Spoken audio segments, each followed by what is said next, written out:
have a reasoning factor. Reason is one of your intellectual factors. You've got perception, the will, reason, imagination, memory. Well, with reason, you have the ability to think. And you could be listening to this information and say, this is a crock. Why would I ever listen to that? Get out of here. And you could cause it all to go away. But we don't do that. Do you know what we do? I'll tell you exactly what we do. We leave our mind wide open. How did this happen? Why would intelligent people like you and me live that way?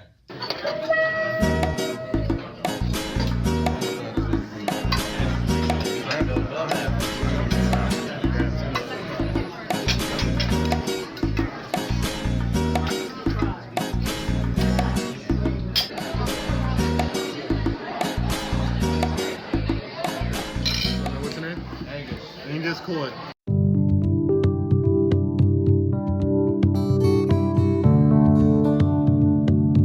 For a moment, consider the things your mind has brought you. Everything you have, your work, your relationship with your family and others, your philosophy of life, all come to you as a result of using your mind. Whatever the mind can conceive and believe, the mind can achieve, regardless of how many times you may have failed in the past, or how lofty your aims and hopes may be. The more you study you're going to find your belief system is based upon your evaluation of something. The more you evaluate you, the more you're going to believe in you.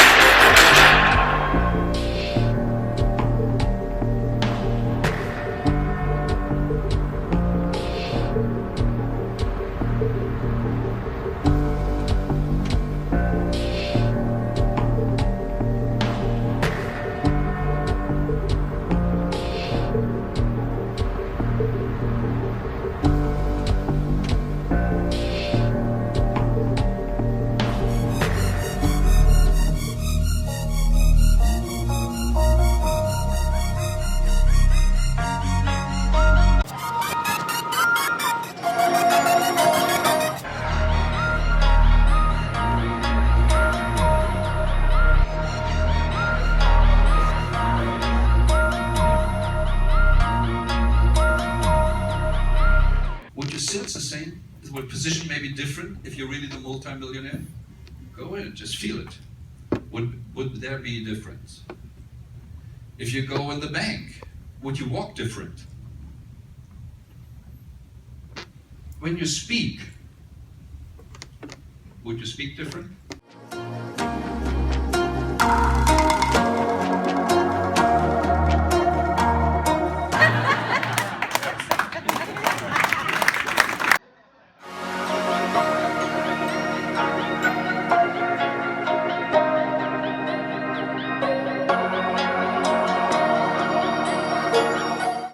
Now, we talked about this, and I think everybody could relate to this. We've got a ton of knowledge up here, but we're not acting on it. And that is because we have been programmed to gather information on a conscious level. That's our whole school system is based on this. And then periodically throughout the school year, they will give you a test or an exam. And what they're doing is asking questions on the book or the program that they've had you studying. If you answer them correctly, you pass. If you answer them incorrectly, you fail. If you pass enough of them, you get a great mark and you get a degree. And yet all the information is just up there. None of it has really seeped down here. They don't teach us how to put it there. Do you know why? Because they don't even understand this. They don't know, they really don't know this. I was teaching this to a psychiatrist here in Toronto. In fact, she's the chair of psychiatry in Toronto. Now, I have been studying the mind for 57 years. She told me she does not know a psychiatrist that knows as much about the mindset. I always found that rather fascinating because I never even went to school. Well, why would I find it fascinating because I didn't go to school? Because part of my paradigm is that's where you go to learn. But the truth is you don't go to school to learn at all. You go to school to gather information. That is not learning. But we've tricked ourselves into believing that's learning. So if we've got all this knowledge up there, and we know we've got it because we got the degrees, we passed the exams, yet the results aren't there. We've got all this knowledge and we're not doing the job. If you're going to change the results, you've got to change the paradigm. And if you don't change the paradigm, you don't change the results. Now, I want you to really think about this for a moment. Because paradigms, man, they'll kill you. And so you say, what is a paradigm? A paradigm is a mental program that has almost exclusive control over our habitual behavior, and almost all of our behavior is habitual.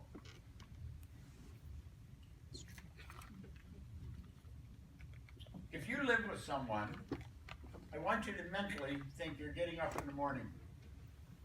There's routine that you all follow. And you don't mess with somebody else's routine.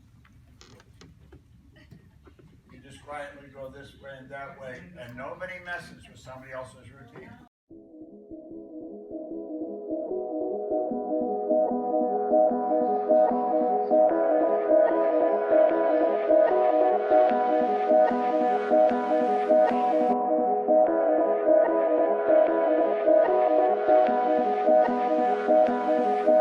Carnegie, this is Andrew Carnegie talking to Hill. And what he's doing, he's getting Hill to write something that he's going to be saying.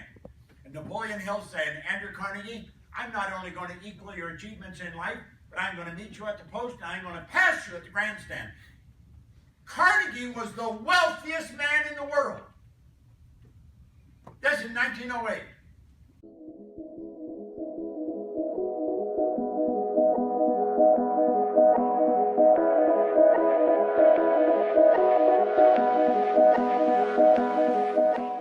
Today is a turning point. From this point on, your business is really going to grow. Pick 2 things that you're going to do new and keep doing them until they're part of your paradigm. And if you don't do that, your business is going back just much the same as it has been. You've got to do a couple of things different. Build a new model that makes the existing model obsolete. Thanks very much.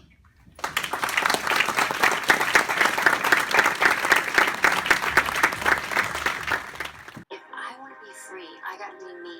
Not the me I think you think I should be. Not the me I think my wife thinks I should be. Not the me I think my kids think I should be. If I want to be free, I gotta be